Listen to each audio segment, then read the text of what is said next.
स्वागत है आप सभी का हमारे YouTube चैनल में। और आज हम पढ़ने वाले हैं chapter number 12 the modern age in Europe. Class 9 से है। The reformation is the name given to a group of religious movement of the 16th century launched by Christians against the various drawbacks of the church and objectionable practices of the clergymen। Reformation का मतलब होता है सुधार। ये नाम किसको दिया गया है? एक ग्रुप को दिया गया है जो कि धार्मिक आंदोलन हुआ। बहुत सारे मतलब धार्मिक आंदोलन हुए 16वीं शताब्दी में और क्रिश्चियंस के द्वारा हुए ये। और किसके खिलाफ हुए? क्योंकि कमियां थी चर्च के अंदर और जो है कि कुछ ऐसे थे ऑब्जेक्शनेबल प्रैक्टिसेस हो रहे थे वहां पे। ऑब्जेक्शनेबल का क्या अर्थ होता है? आपत्तिजनक। आपत्तिजनक वहां पे जो है गतिविधियां चल रही थी, है ना, of the clergyman. The main target of this movement was the pope. और इन आंदोलनों का मेन टारगेट कौन था? पोप थे। The highest authority in the church hierarchy. Church की हिरार्की में मतलब सबसे टॉप पे कौन होता था? Pope. This movement created a split in the Christian church between those who continued to remain loyal to the Pope at Rome and those who broke away from the church at Rome। तो इस आंदोलन से जो है ना कि एक split हुआ, यानी कि एक फूट आ गई क्रिश्चियन चर्च के बीच में, जिसमें कि वो हमें जिसमें कि दो ग्रुप हो गए। एक तो वो जो कि वफादार थे पोप के लिए और दूसरे जो दूर हो गए इससे। The former were known as Catholics. जो पहले वाले हैं उनको कैथोलिक्स कहा गया और बाद वालों को प्रोटेस्टेंट कहा गया। ठीक है, पहले वाले जो लॉयल हैं वो कैथोलिक्स हुए और दूसरे जो हैं वो Protestant. The Reformation broke out in number of countries like England, France, Germany, erstwhile Czechoslovakia, Switzerland and Scotland। यानी ये जो सुधार है ना ये कई जगह पे ब्रोक आउट हुआ। ये जो आंदोलन है रिफॉर्मेशन जो है कि नाम है रिलीजियस मूवमेंट के, तो ये जो है कई जगह पे हुआ। बहुत सारे देशों में, इंग्लैंड, फ्रांस, जर्मनी, ऑस्ट्रेलिया में जो है कि स्लोवाकिया में, स्विट्जरलैंड, स्कॉटलैंड में। However, all Protestants did not share the same religious belief and ritual। अच्छा, किसी तरह से क्या है कि जितने भी प्रोटेस्टेंट है, जो बाद वाले जो हम लोगों ने यहाँ पे पढ़ा, जो कि बिल्कुल नहीं मानते थे, खिलाफ थे पोप के, ये शेयर नहीं करते हैं सेम तरह का धार्मिक जो भावना है वो, और जो संस्कार वगैरह है या कह सकते हो पूजा पाठ वगैरह, सेम तरह का ये लोग वो नहीं करता, मतलब शेयर नहीं करता। सारे प्रोटेस्टेंट एक जैसे नहीं है, या तो ये कह लो उनका एक तरह से मानना नहीं है। The Protestant of one country and those of another different from each other in many ways. देखो बात वही आ गई, इतने सारे कंट्रीज में फूट पड़ रही है, लेकिन इतने सारे कंट्रीज में हो क्या रहा है, हर कंट्री के अलग अलग तरीके के प्रोटेस्टेंट हैं। हर कंट्री में प्रोटेस्टेंट है लेकिन वो एक दूसरे से डिफर करते हैं। An extreme form of Protestantism was Calvinism. अब ये ब्रांच है क्रिश्चियनिटी की, प्रोटेस्टेंटिज्म, जो हम समझ सकते हैं प्रोटेस्टेंट को ही कहा गया है। ये प्रोटेस्टेंटिज्म जो इस पे भरोसा करते हैं। तो एक एक्सट्रीम फॉर्म इसका क्या था? कैल्विनिज्म था। ठीक है, अब ये कैल्विनिज्म क्या होता है? ये कैल्विनिज्म जो है कि एक सिस्टम है धर्मशास्त्र का ही, और उसके जो फॉलोअर होते हैं इनका स्ट्रॉन्ग एम्फेसिस होता है कि गॉड ही सबसे सुप्रीम है। यानी कि वही पोप सुप्रीम नहीं है, मतलब गॉड सुप्रीम है ना। Depravity of human kind and doctrine of predestination इसको कहा जाता है। ठीक है, कि ये मतलब मानव जाति जो है कि भ्रष्टता है, भ्रष्ट है ना। प्रोटेस्टेंटिज्म का ये जो है एक्सट्रीम फॉर्म है कैल्विनिज्म। कैल्विनिज्म मतलब कोई पोप वगैरह नहीं, इंसानी जो है इंसान पूरा भ्रष्ट है और बिल्कुल क्या होना चाहिए, गॉड की हुई सुप्रीमेसी होनी चाहिए। फिर इसके बाद है प्रेस बाइटेरियनिज्म। अभी जो प्रेस बाइटेरियनिज्म है, पहले ये वर्ड देख लो। ये जो है ना कि ये पादरी संघ सत्तावाद इसको हिंदी में कहा जाता है। ये एक तरह के प्रोटेस्टेंट होते हैं चर्च गवर्नमेंट, जिसमें कि चर्च जो है एडमिनिस्टर होता है लोकली मिनिस्टर द्वारा, या फिर कोई इलेक्ट किया हुआ लीडर वगैरह होता है वो इसको चलाता है। इलेक्ट किए हुए कुछ लीडर वगैरह हैं, मिनिस्टर हैं, मंत्री, वो क्या करेंगे, इसको चलाएंगे चर्च को। तो वो जो आपका पादरी संघ सत्तावाद होता है उसको कहा जाता है प्रेस बाइटेरियनिज्म। ये स्कॉटलैंड का था और प्योरिटेनिज्म कहाँ पे था? इंग्लैंड में था। अब ये जो प्योरिटिज्म है इसका भी जो है आप मीनिंग देख लो।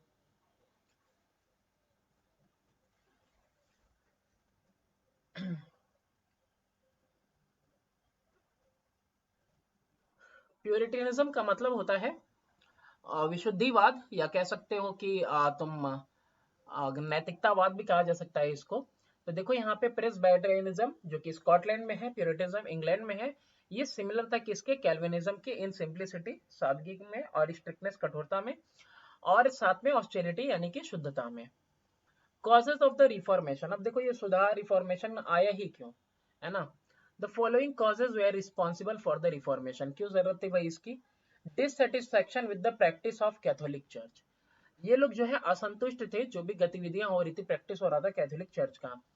The Catholic church during the early medieval period had become vast hierarchical organization headed by the pope in Rome।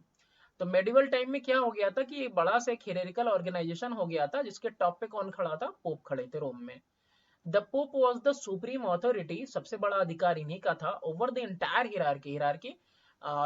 बिल्कुल जैसे कि आपने देखा होगा पिरामिडिकल स्ट्रक्चर होता है, ऊपर टॉप में एक होता है, तो इस हिरार्की में सबसे ऊपर कौन था, पोप थे, और उन्हीं का सबसे मेन अधिकार था। And he exercised his authority directly, और जो भी अधिकार था उसको वो डायरेक्टली जो है कि एक्सरसाइज करते थे। Systematic effort were made to extend the authority of church over everyone, high और लो। बहुत सारी कोशिशें की गई कि जो है एक्सटेंड किया जाए अधिकार जो चर्च का है हर किसी के लिए, हाई और लो दोनों के लिए। But during the 14th century, लेकिन 14वीं शताब्दी में people became dissatisfied with some of the church practices. लेकिन 14वीं शताब्दी में होता क्या है कि लोग असंतुष्ट हो जाते हैं चर्च के कुछ गतिविधियों की वजह से, and dissatisfaction paved the way of reformation. और इनके अंदर जो असंतुष्टता पैदा होती है, असंतुष्टि, वो क्या करती है, फिर रास्ता बनाती है रिफॉर्मेशन के लिए यानी सुधार के लिए। These church practices were following, अब ये क्या था इनका प्रैक्टिस जो बार बार इस्तेमाल हो रहा है, तो देखो क्या था। इसमें सबसे पहला है इकोनॉमिक फैक्टर्स यानी कि आर्थिक घटक। In the middle ages the church had vast properties which gave ample income to the church. Middle age में चर्च के पास बहुत सारी जो है कि संपत्ति थी, जिससे कि बहुत सारा जो है इनकम होता था, आय होती थी चर्च को। बिसाइड्स यानी इसके अलावा 1/10 of the income of person was given to church, हर एक इंसान जो है 1/10वां हिस्सा अपने इनकम का चर्च को देता था। This was called the teeth, और इसको टिथ कहा जाता था। इन एडिशन टू दिस, इसके अलावा the clergy collected another sum called Peter's pence from the people. इसके अलावा देखो जो क्लर्जी थे, वो क्लर्जी भी क्या कर रहे हैं, वो क्लर्जी भी पैसा इकट्ठा कर रहे हैं, किससे इकट्ठा कर रहे हैं, पब्लिक से, ठीक है।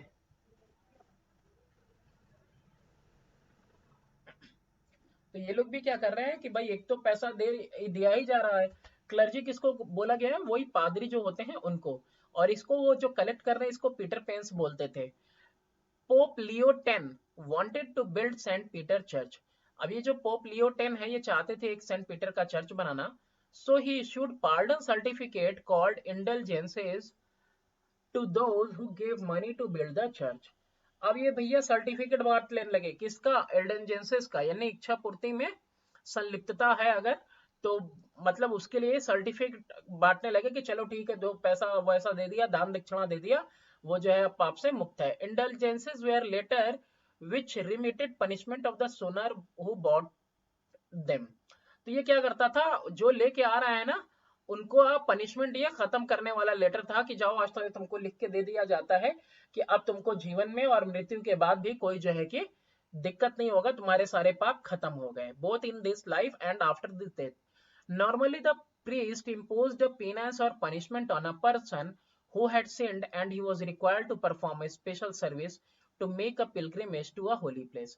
नॉर्मली जो पादरी होते थे वो इम्पोज करते थे यानी कि थोपते थे एक पिनंस यानी तपस्या या फिर कोई पनिशमेंट वगैरह किसी इंसान के ऊपर जो कोई पाप किया हो, और उसको क्या करना होता था, एक खास तरह की सेवा करनी होती थी, या फिर कहीं तीर्थ यात्रा पे जाना पड़ता था किसी पवित्र स्थल पे। But now they could be freed from doing penance for their sins by buying a letter of intelligence. अब क्या है, कोई भी पाप करो, कोई भी वो कर्म करो, कुकर्म करो, और उसके बाद जाके पादरी को पैसा दे दो, और वो पोप क्या करेगा, तुमको एक लेटर ऑफ इंटेलिजेंस दे देगा कि जाओ तुम पाप मुक्त हो गए, है ना, जीवन में भी और मृत्यु के बाद भी। Finally the church offices were given to the highest bidder. और जो चर्च का ऑफिस हुआ करता था ना, वो सबसे ज्यादा बोली लगाने वाले को दिया जाता था, यानी नीलामी चलती थी है ना, कि कौन लेगा कौन मैनेज करेगा। This practice came to be known as simony, इसका नाम ये क्या हो गया, इस प्रैक्टिस को बोला गया साइमनी। साइमनी का मतलब होता है धर्म पद बेचने का अपराध। अब देखो तुम खुद ही, चर्च के ऑफिसर्स में कौन होने चाहिए, चर्च के लोग होने चाहिए, पोप क्लर्जीमैन होने चाहिए, लेकिन किसको दिया जा रहा है, बोली लगाने वाले को दिया जा रहा है, यानी कि धर्म पद को बेचा जा रहा है। तो साइमनी का मतलब ही होता है धर्म पद बेचने का अपराध। All this practices annoyed the ruler as well as common people. और ये जो भी हरकतें हैं ये क्या कर रही थी, गुस्सा दिला रही थी शासकों को भी और आम जनता को भी। Corruption in the church. In the beginning, the clergy led an exemplary life and commanded great respect in the society. अब यहाँ पे कह रहा है शुरुआत में जो क्लर्जी होते थे ये औरों के लिए ना आदर्श, एग्जेम्पलरी लाइफ का मतलब होता है ऐसी जिंदगी जो औरों के लिए आदर्श हो, कह रहे हाँ भाई हमको भी ऐसी जिंदगी गुजारनी चाहिए, मतलब सादा जीवन उच्च विचार भी कह सकते हो। And commanded great respect in the society, और जो है कि बहुत अच्छा इनका जो है सम्मान था समाज के अंदर। But with the passage of time, जैसे जैसे वक्त बीतता गया, moral decay crept into some areas in the functioning of the church. नैतिकता धीरे धीरे सड़ने लगी, गलने लगी, खत्म होने लगी और रेंगने लगा ये सब किसके अंदर, चर्च के अंदर जो कार्य हो रहे थे चर्च के। Some of the clergyman lacked proper education and some lived in luxury and neglected their religious duties। कुछ पादरी वगैरह जो क्लर्जीमैन वगैरह थे, या तो उनको जो है अच्छे से नॉलेज नहीं थी, शिक्षा नहीं थी, या फिर वो कैसे थे, या फिर वो बहुत ही ऐशो आराम की जिंदगी गुजार रहे थे और अपना जो धार्मिक कर्तव्य है उसको नेग्लेक्ट कर दिया, मतलब नजरअंदाज कर रखा था। The priest promised salvation in exchange of fees. अब ये पादरी क्या कर रहा है, वादा कर रहा है कि मोक्ष की प्राप्ति होगी, कुछ पैसे चाहिए फीस के एक्सचेंज में। They could pronounce a marriage lawful और अनलॉफुल। एक विवाह को वो ऐलान करते थे कि ये सही है या ये गलत है, मतलब उनके कहने से सही हो जाता था विवाह, उनके कहने से गलत। In fact there were fees for every transaction in life. हर एक गतिविधि में जो है, हर एक काम जो हो रहा है, लेन देन जिंदगी के अंदर, उसमें क्या था, फीस था। फ्रॉम बर्थ टू डेथ, पैदा होने से मृत्यु तक, fees for the peace of soul and fees for the soul of people dead long ago. यानी कि जो मर गया उसकी शांति के लिए भी, उसकी आत्मा की शांति के लिए भी पैसे चाहिए, और जो लोग काफी लंबे समय पहले मर गए उनकी भी आत्मा की शांति के लिए पैसे चाहिए। These practices were severely criticized and opposed by the people. Desiderius Erasmus, a Dutch philosopher and humanist, exposed them in his book named In Praise of Folly। ये किताब का नाम है, यहाँ भी कॉमा होना चाहिए, In Praise of Folly, and prepared the ground for reformation। ये एक फुल स्टॉप भूल गया है बंदा। तो ये जो प्रैक्टिसेस थी, ये जो हरकतें थी, ये सब बिल्कुल आलोचना की गई इसकी, और इसकी मुखालिफत की गई, अपोज किया गया, किसके द्वारा, लोगों के द्वारा। इसके बाद कह रहा है यहाँ पे फुल स्टॉप होना चाहिए। डिसाइडस इरेस्मस ये नाम है, ये एक डच फिलोसोफर, दर्शन शास्त्री हैं, और जो है कि एक ह्यूमनिस्ट भी हैं। इन्होंने एक्सपोज किया, खुलासा किया अपनी किताब के अंदर जिसका नाम इन प्रेज ऑफ फोली है, और प्रिपेयर किया ग्राउंड, यानी कि बुनियाद खड़ी की किसके लिए, सुधार के लिए, रिफॉर्मेशन के लिए। यानी ये सब चीजें जो गतिविधियां चल रही थी उसका खुलासा किया इन्होंने अपनी किताब में। रूलर्स रिसेंटिमेंट। अब जो शासक है उनके अंदर भी जो है कि दुख है, यानी दुख है मतलब वो भी मतलब नाराज है, नाराजगी। Pope interference in political affair was naturally opposed by kings. अब ये जो पोप है ना, ये उंगली करते थे कहाँ पे भाई, राजनीतिक मामले में, तो ये जो है प्राकृतिक रूप से जो है कि इसकी मुखालिफत करता था शासक। They strongly supported the Reformation movement in order to weaken the church। इसीलिए इन्होंने बहुत मजबूती से सहारा दिया किसको, सुधार आंदोलन को, ताकि जो चर्च है उसको कमजोर किया जा सके, मतलब चर्च का जो गतिविधि है उसको कमजोर किया जा सके। As early as 13th century, 13वीं शताब्दी की बात कर रहा है, the ruler of Europe had quarreled with popes over the royal right to tax the church property।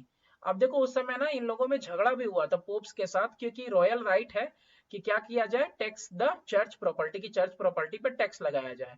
The rivalry ended in the defeat of the papacy. और ये जो झगड़ा हुआ ना, यानी जो विवाद हुआ, राइवलरी, ये एंड हुआ किसके साथ, डिफीट हुआ पेपेसी का। पेपेसी का मतलब होता है पोप वाले जो थे, यानी चर्च वाले हारे इसमें, यानी चर्च प्रॉपर्टी पे भी टैक्स लगेगा।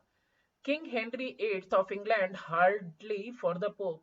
तो यहाँ पे देखो केयर्ड छूटा हुआ था, King Henry eight of England hardly cared for the pope, वो जो है पोप के बारे में कोई भी चिंता वगैरह नहीं करता था। He got the church lands in 1536 passed an act for the dissolution monasteries whereby small monasteries and income of less than euro 200 a year were closed and their buildings land and money taken by the crown। अब यहाँ पे जो है कि इन्होंने क्या किया, he got the church lands and, यहाँ पे एंड होगा, एंड इन 1536 इन्होंने एक एक्ट कानून पारित किया कि डिसोल्यूशन किया जाए, है ना, ऑफ मोनेस्ट्रीज, ऑफ होगा यहाँ पे, of monasteries were by small, छोटे छोटे जो मठ है, मोनेस्ट्री का मतलब होता है मठ, डिसोल्यूशन का मतलब समाप्त कर दिया जाए, खत्म कर दिया जाए, मोनेस्ट्रीज एंड इनकम जहाँ पे कि 200 यूरो से कम है पर ईयर, वहां पे क्लोज कर दिया जाए, और वो जो बिल्डिंग है और जो पैसे हैं, जो जमीन है, वो सब ले लिया जाएगा क्राउन के द्वारा, क्राउन के द्वारा मतलब राजा के द्वारा। बाई अनदर एक्ट, दूसरा एक्ट पारित होता है 1539 में, लार्जर मोनेस्ट्रीज वेयर क्लोज, तो यहाँ पे छोटी मोनेस्ट्रीज क्लोज किया, फिर उसके बाद बड़ी मोनेस्ट्रीज यानी मठ को भी बंद कर दिया। The monasteries were reminder of power of Catholic church. अब ये जो मोनेस्ट्रीज होते थे ना, ये जो है कि एक रिमाइंडर होते थे, मतलब याद दिलाते थे कि ये जो है कि मतलब पावर है, ये कैथोलिक चर्च के पावर के बारे में ये बार बार याद दिलाते थे, तो इसीलिए इसको हटा दिया। बिसाइड्स यानी इसके अलावा, the monasteries were the wealthiest institution in the country, जो मठ हुआ करता था ना, ये सबसे जो है दौलतमंद, जो है खजाने वाला संस्था हुआ करता था देश के अंदर। King Henrys lavish life style, और किंग हेनरी का जो आराम तलबी वाला जिंदगी था, अलॉन्ग विथ वॉर्स, बहुत सारे वॉर्स भी लड़े, had led to a lack of money, तो जिसकी वजह से किंग हेनरी के पास पैसा कम था। By destroying the monastic system, monastic system को बर्बाद करके, जो मठ वाला सिस्टम है, Henry could acquire all it's wealth and property while at the same time removing the influence of pope। तो ऐसे में देखो हेनरी कितना चालाक है, जो राजा है, शासक है, कि उसने क्या किया, डिस्ट्रॉय भी कर दिया सारे मठों को, और पैसा भी, धन भी अर्जित कर लिया एक ही समय में। और धन अर्जित करने के साथ साथ देखो क्या कर रहा है, जो पोप का इन्फ्लुएंस, उसका जो प्रभाव है, वो भी कम कर दे रहा है। Movement against the church, anti church movement यानी कि आंदोलन चले चर्च के खिलाफ, began in Europe in middle ages, middle ages में भी में ही शुरू हो गया था। These movement directed their attacks on the wrong doings of the church, और ये सब किसके निशानदेही के लिए था, किसके ऊपर निशाना था, निशाना था, अटैक था किसके ऊपर, जो गलती की जा रही है चर्च के अंदर, जो गलत काम किए जा रहे हैं। जॉन वाइक्लिफ ये नाम है, ये एक इंग्लिश पादरी हैं एंड ऑक्सफोर्ड प्रोफेसर हैं। ये क्रिटिसाइज किया, आलोचना किया इन्होंने वर्ल्डलीनेस ऑफ चर्च की and some of its practices, और उसकी कुछ गतिविधियों की, हरकतों की। He laid emphasis on Bible as the sole guide for salvation, इन्होंने जोर दिया कि भाई बाइबल काफी है, इकलौता गाइड है हमारे मोक्ष की प्राप्ति के लिए, यही राह दिखाएगा। The church ordered his expulsion from Oxford University where he was teaching। ले भैया, इन्होंने या कह क्या दिया, चर्च ने ऑर्डर दे दिया कि इसको ऑक्सफोर्ड यूनिवर्सिटी से बाहर निकाल दो जहां ये पढ़ा रहे थे। This created dissatisfaction among the scholar, जो विद्वान थे उनके अंदर इससे असंतुष्टि पैदा हुई कि भाई काहे निकाल दिया। इमीडिएट कॉज क्या था, long before the open breach with Rome, इससे पहले कि जो है ओपन ब्रीच, ब्रीच का मतलब होता है उल्लंघन होता, और वो रोम के साथ, there had been some cases of protest against the power of pope, तो यहाँ पे ना कुछ प्रोटेस्ट वगैरह भी हुआ है पोप के जो ताकत है उसके खिलाफ। दीज माइनर रिवॉल्ट, तो ये जो छोटा मोटा विद्रोह है ना, were crushed with a heavy hand, यानी भारी हाथों से ये तो दबा दिया गया। So the early reformer met with failure, तो शुरुआत में जो लोग मुखालिफ थे, मतलब खिलाफ थे, वो तो फेल हो गए। The challenge was accepted by a German priest, अब ये जो चैलेंज है इसको एक्सेप्ट किया किसने, एक जर्मन प्रीस्ट मार्टिन लूथर ने। ही रेज्ड अ स्ट्रॉन्ग वॉइस, और इसने एक मजबूत आवाज खड़ी की इनके खिलाफ, एंड लॉन्च्ड अ मूवमेंट, और एक आंदोलन चलाया against the abuses in the church and the authority of the pope, यानी कि जो उल्टा सीधा चल रहा था चर्च के अंदर, एब्यूजेस गलत चल रहा था, और ऑथोरिटी जो अधिकार है पोप का, उसके खिलाफ। This prove to be the immediate cause of reformation, और ये जो है कि एक इमीडिएट यानी तुरंत कारण बना सुधार के लिए। New learning, the spirit of new learning and spirit of inquiry was developed by Renaissance scholar। अब ये देखो यही बोल रहा है, रिबर्थ वाले जो स्कॉलर हैं, विद्वान हैं, तो इन्होंने जगह दिया था लोगों के बीच में कि भाई हाउ और वाई वाला क्वेश्चन करिए, आपकी क्यों है, कैसे है, वैज्ञानिक मतलब रवैया लोगों ने अपना लिया था, सवाल करने लगे थे लोग। तो the invention of printing press and the printing of Bible in vernacular language brought a new outlook among layman. Layman का मतलब होता है साधारण व्यक्ति। तो ये जो इजाद हुआ प्रिंटिंग प्रेस का और जो प्रिंट हुआ बाइबल किसमें, वर्नाकुलर मतलब लोकल लैंग्वेज में, इससे एक नया नजरिया मिला किसको, आम आदमी को। The Renaissance encouraged spirit of inquiry, तो इसने जो है कि ज्वाला जगाई भाई पूछताछ की, प्रोत्साहित किया लोगों को रीबर्थ ने। डेवलप्ड क्रिटिकल एटीट्यूड, एक क्रिटिकल एटीट्यूड आया लोगों के बीच में, और इससे जो है कि ब्रॉडेन हुआ mental outlook of a man, यानी लोगों का जो नजरिया था वो और ज्यादा फैला बढ़ा।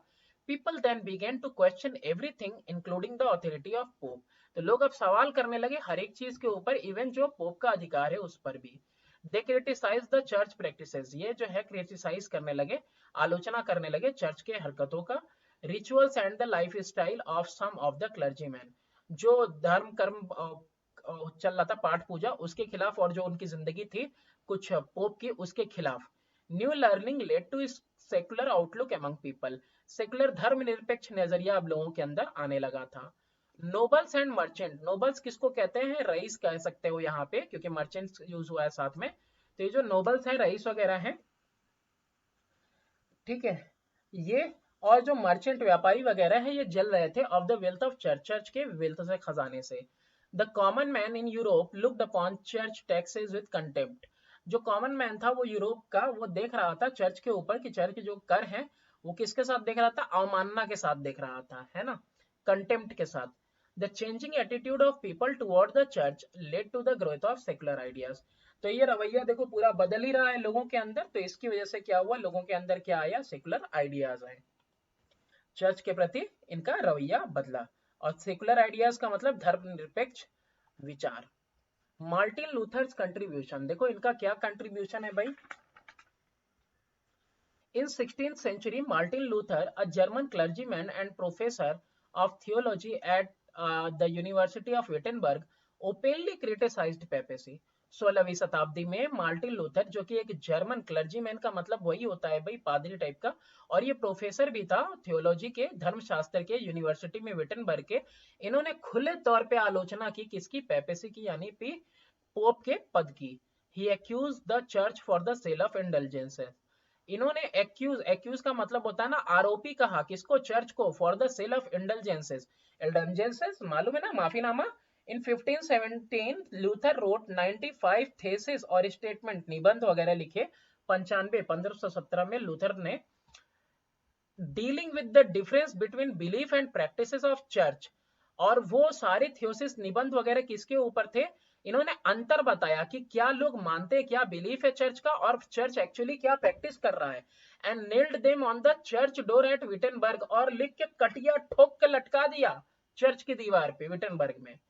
Earlier in 1512 he undertook a pilgrimage to Rome, earlier 1512 में वो कहाँ गए, एक पिलग्रिमेज पे गए, यानी कि तीर्थ स्थल पे रोम में, and found that some of the clergymen were living a luxurious life, और जब ये तीर्थ यात्रा पे गए तो देख रहे हैं कि वहां के जो पादरी है भैया एकदम आराम तलबी वाली जिंदगी गुजार रहे हैं।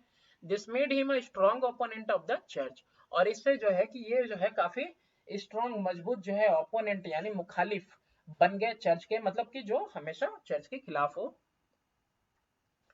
The Holi Roman emperor Charles five, ये जो होली मतलब पवित्र रोमन एम्परर है, बादशाह है Charles five, upon request by pope, इसको रिक्वेस्ट मिला पोप के द्वारा, ask Luther to defend his case, कि चलो भाई तुम जो लटका के गए हो, जो तुम बोल रहे हो उसको डिफेंड करो, before a grand diet held at Worms known as the diet of Worms. तो ये ग्रैंड डाइट पे, ये कहाँ पे हुआ, वर्म्स में, जगह का नाम है जिसको कि ग्रैंड डाइट ऑफ वर्म्स, जिसको कि डाइट ऑफ वर्म्स भी कहा जाता है।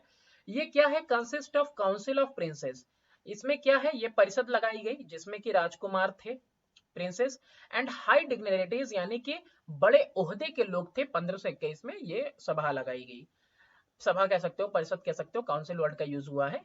The Diet order that Luther's writing be burned and Luther be outlawed, Diet ने क्या किया, ऑर्डर दिया, क्या ऑर्डर दिया, ये जो ग्रैंड डाइट हेल्ड हुआ है तो डाइट ने ऑर्डर दिया कि लूथर की जो राइटिंग्स है, जो इसने थेसिस वगैरह लिखी है, इसको बर्न कर दिया जाए और लूथर को आउटलॉड यानी कि गैर कानूनी घोषित कर दिया जाए। But Luther had the support of German ruler, लेकिन लूथर को सपोर्ट था जर्मन शासक का, तो इसीलिए उसको कोई दिक्कत नहीं हुई। So no harm was done to him, तो कोई नुकसान उसको नहीं पहुंचाया गया। This movement soon came to be described as the German Protestant movement। तो इसको जो है कि इसका वर्णन किया गया किस तरीके से, जर्मन प्रोटेस्टेंट आंदोलन की तरह। Luther devoted his time translating the Bible into German and set up independent church। Luther ने जो है कि अपने आप को जो है कि वो डिवोट कर दिया, अपना समय दिया बाइबल का अनुवाद करने में, और उसका अनुवाद किया जर्मन लैंग्वेज में, और जो है कि एक आजाद चर्च बनाया, सेटअप किया। Luther travelled extensively to different part of Europe, Germany, Norway, Sweden and Denmark. तो लूथर बहुत दूर दूर तक गए, अलग अलग जगह पे, ये देशों के नाम है। The Protestant movement found wide acceptance, और ये जो प्रोटेस्टेंट मूवमेंट था ना, उसको जो है कि बहुत जगह पे क्या है, लोगों ने अपनाया, वाइड एक्सेप्टेंस। लूथरनिज्म यानी जो लूथर को मानते हैं, समझो कितना आसान है, इतना भी मुश्किल नहीं है। was recognized as a legal form of Christianity, माना गया कि एक वैधानिक तरीका है क्रिश्चियनिटी का, by a treaty यानी कि संधि के साथ, known as the Peace of Augsburg in 1555, 9 years after the death of Luther, 9 साल बाद लूथर के डेथ के। This treaty was signed between the Schmalkaldic League, ये जो लीग था ये फॉर्म किया गया था लूथर के द्वारा एंड और लूथर के द्वारा, और किसके द्वारा है, एक minute, found by Luther and होगा, एंड सम होगा, एंड यहाँ पे एंड सम जर्मन प्रिंसेस, ठीक है, ये ओम मतलब नहीं होना चाहिए यहाँ पे। जो लूथर और कुछ जो है कि जर्मन राजकुमारों ने इसको बनाया था, इस लीग को, क्या नाम है, स्केमेल्डिक लीग। तो ये साइन किया गया, स्केमेल्डिक लीग और रोमन कैथोलिक चर्च के बीच में, after a long civil war, यानी कि एक लंबा जो है कि नागरिक युद्ध चला उसके बाद।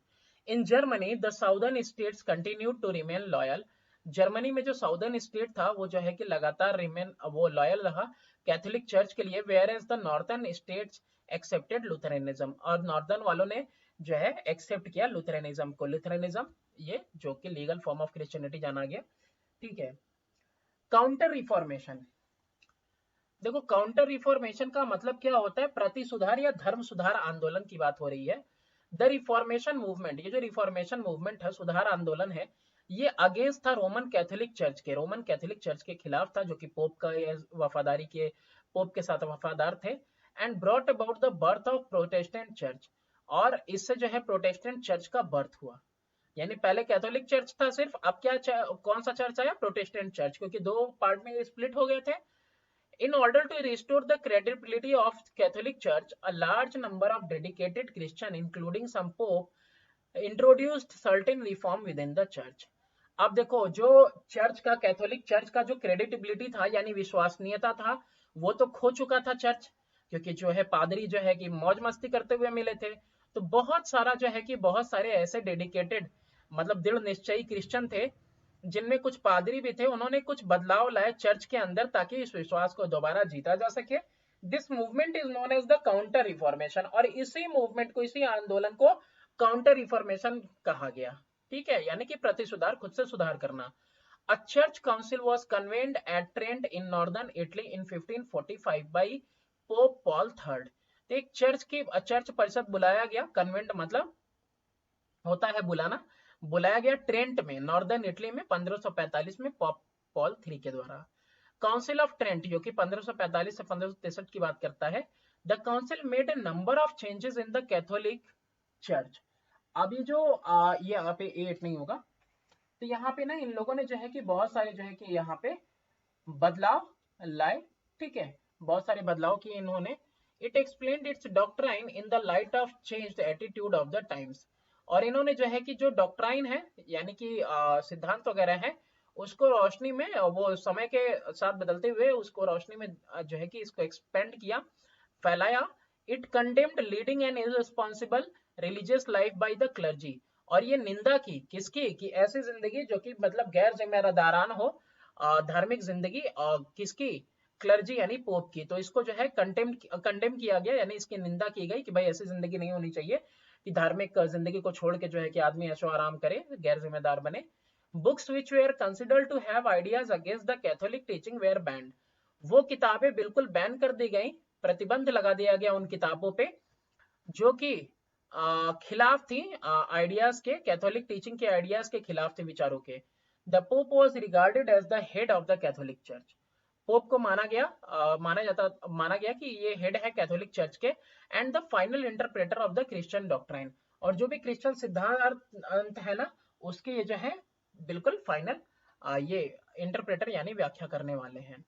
The council of Trent was responsible for establishing centres known as seminaries to educate and train priest। तो काउंसिल ऑफ ट्रेंट जो है ये जिम्मेदार था कि भाई एक अलग अलग जो है केंद्र बनाया जाएगा जिसको सेमिनारीज कहा जाएगा, ताकि जो पादरी हैं उनको पढ़ाया लिखाया जा सके, शिक्षित किया जा सके।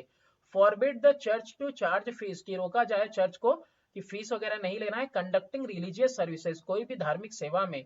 And advocated the use of local language for preaching in the church, और जो भी उपदेश देना है चर्च के अंदर वो किस में होगा, लोकल लैंग्वेज में होगा, ताकि लोगों को भी भाई समझ में आए। Society of Jesus, as a result of counter reformation, प्रति सुधार वाला जो है उससे different religious order were founded, अलग अलग जो है धार्मिक ऑर्डर पाए गए। One of them was Society of Jesus founded by Ignatius Loyola, ये नाम है जिसने की सोसाइटी ऑफ जेसस फॉर्म किया, इग्नेटियस लोयोला, ये स्पेनिश नोबल यानी कि रईस है। He studied theology in the Sorbonne University, इन्होंने जो है धर्मशास्त्र पढ़ा सोर्बोन यूनिवर्सिटी में, विश्वविद्यालय में। He founded a religious order by the name of Society of Jesus with the permission of the Pope, पादरी के जो है कि आज्ञा से इन्होंने जो है कि ये ऑर्डर जो है कि सोसाइटी ये ऑर्डर जो है कि रिलीजियस ऑर्डर जो है फॉर्म किया, मतलब फाउंड किया। इट स्पीडीली गेन्ड रिकॉग्निशन, और इसको अच्छा खासा पहचान मिली, एंड वो सक्सेसफुल इन विनिंग बैक, और ये जो है कि काफी कामयाब हुआ विनिंग बैक मोर एडहेरेंट, एडहेरेंट का मतलब होता है अनुयायी, तो ये जो है कि जो अनुयायी थे उनको ये जीते, है ना, यूरोप में, इंडिया में, चाइना, अफ्रीका और अमेरिकाज में। तो ये जो हुआ ना, ये जो एक रिलीजियस ऑर्डर ये जो बना है सोसाइटी ऑफ जीसस परमिशन से पोप के, तो इसी को रिकॉग्निशन मिला, और इससे जो है कि बहुत ज्यादा जो अनुयायी थे वो वापस जो है कि उनको जीता जा सका। सेंट फ्रांसिस जेवियर की बात करें तो Saint Francis Xavier was follower of Ignatius Loyola, तो ये भी इग्नेटियस लोयोला के फॉलोअर हैं, अनुयायी हैं। ये ट्रेवल टू चाइना, चाइना गए, और Japan for propagation of Christianity, Christianity का प्रचार प्रसार करने के लिए। ही केम टू इंडिया, ये हिंदुस्तान आए, and work till his death, अपने मृत्यु तक यहाँ काम किया। His mortal remains are found, इनके जो अवशेष हैं वो कहाँ मिलते हैं, at church of Bom Jesus in Old Goa, Old Goa में चर्च ऑफ बॉम जेसस में आपको इनके अवशेष मिलेंगे। The selfless and dedicated service, यानी कि इनका कोई अपना कुछ नहीं था, मतलब बिना मतलब के, है ना, और डेडिकेटेड यानी कि एकदम बिल्कुल समर्पित थे, डेडिकेटेड थे, सर्विस दिया इन्होंने समर्पण के साथ। Rendered by Jesuit help in restoring the credibility of the Roman Catholic church. तो अब देखो यहाँ पे ये जो सर्विस वगैरह इन्होंने दिया ना, जेसुइट का मतलब वही होता है जो मिशनरीज हैं, उनकी बात की जा रही है। तो यहाँ पे ये लोगों ने जो मेहनत किया ना, उस मेहनत की यीशु मंडली को कहते हैं जेसुइट। तो इन्हीं लोगों की मेहनत की वजह से, और ये जो सेल्फलेस है, और ये वर्ड यूज हुआ है डेडिकेटेड, यानी कि बिना किसी मतलब के, और जो है पूरी तरह से समर्पित होकर सेवा प्रदान की है, प्रदान करना, रेंडर्ड मतलब जेसुइट के द्वारा।